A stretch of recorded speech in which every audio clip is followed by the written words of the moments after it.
with me tonight. From New York, Ben Widdicombe, editor-at-large at Star Magazine. Joining us from New York, Ben Widdicombe, the New York Daily News columnist. And our man with all the Gotham gossip, Ben Widdicombe.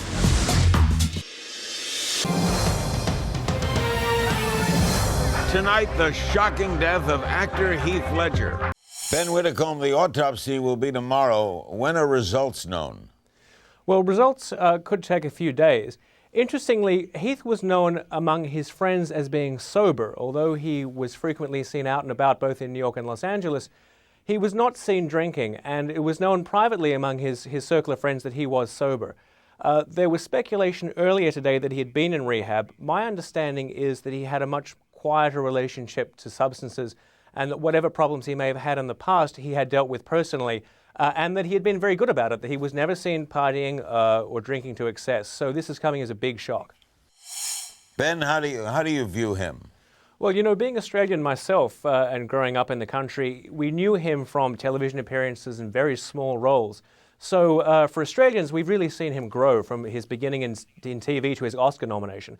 And I think it's just so beautiful that he got that nomination, which is the pinnacle of recognition that his craft can give him. He lost to Philip Seymour Hoffman in a fantastic performance. But it's nice that he did reach that zenith before he died.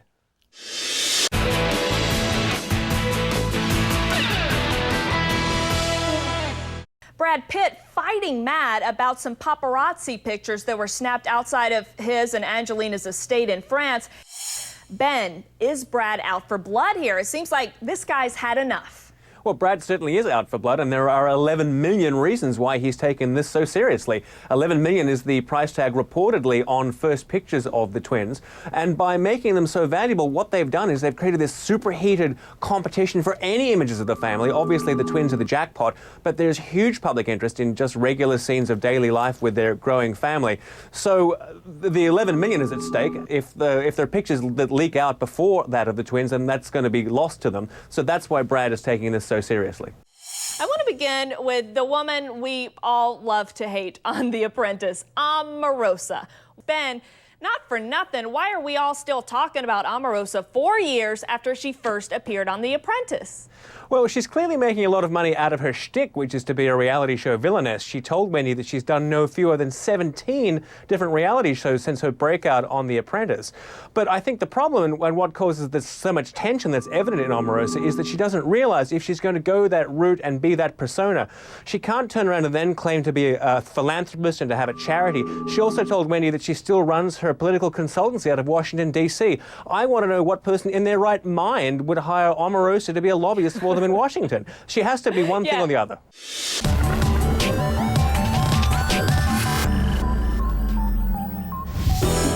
First off, the availability of drugs in celebrity culture is downright scary. If you're a young star in Hollywood today, you don't have to ask for a drink or even a line of cocaine or a hit of heroin. Someone is there ready to hand it to you.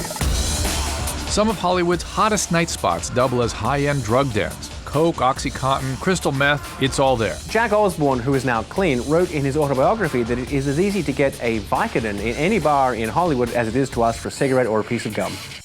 Witness Lindsay Lohan, fresh out of rehab in summer of 2007, entering a bar with an alcohol monitoring ankle bracelet, knowing it will detect any alcohol. Lindsay Lohan has a long history of being delusional about her substance abuse problems. She has, as of May 2008, been in AA for almost 2 years, and yet she continues to drink very publicly.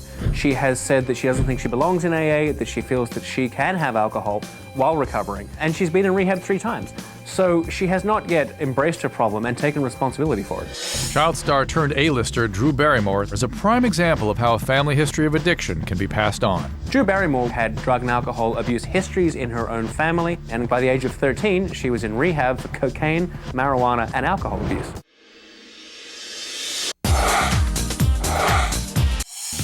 Tonight's main course, New York's ultimate fashionista spotted again sporting the must-have fall accessory, the greatest tennis player on the planet. She's 57-year-old Vogue diva Anna Wintour.